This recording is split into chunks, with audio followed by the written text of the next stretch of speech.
नमस्कार दर्शक बंधु जीएन ओडिशा अपडेट चैनल को आपन को स्वागत। ओडिशार समस्त माँ और भौणी मानक पई एक बड़ खुशी खबर।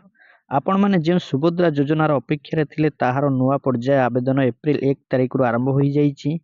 जदि आपण एपर्यंत आवेदन करि नांती किंबा कोनोसी कारणरू आपणकर फॉर्म रिजेक्ट होइतिला तेबे एही भिडियोटी को आपणक पई बहुत गुरुत्वपूर्ण। बंधुगण एप्रिल 1 रु पोर्टाल पुणी थरे खोला जाइछि। एथर किछि नुआ नियम एवं सुविधा मध्य आसीछि।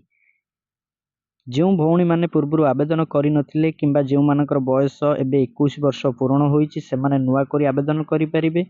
आवेदन पई आपणकर पाखरे आधार कार्ड मोबाइल नंबर सह लिंक थिबा जरूरी। राशन कार्ड एवं बैंक पासबुक रहिबा आवश्यक। मन रखु जदि आपणकर केवाईसी अपडेट नहीं तेबे तुरंत निकटस्थ जनसेवा केंद्र को जाई याकू संपूर्ण करंतु नचेत टंका आसीबार असुविधा होई पारे।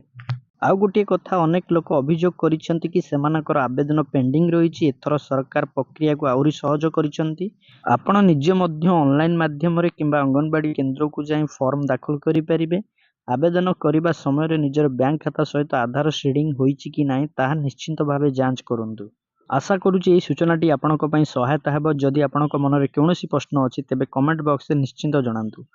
एमिति नुआ नुआ सरकारी योजना एवं ओडिशार अपडेट पाइबा पई आम चैनल जीएन ओडिशा अपडेट को सब्सक्राइब करबा को जमारू भूलंतु नाही। वीडियोटी को निज संगसाथी एवं परिवारक सह शेयर करंतु। धन्यवाद। जय जगन्नाथ।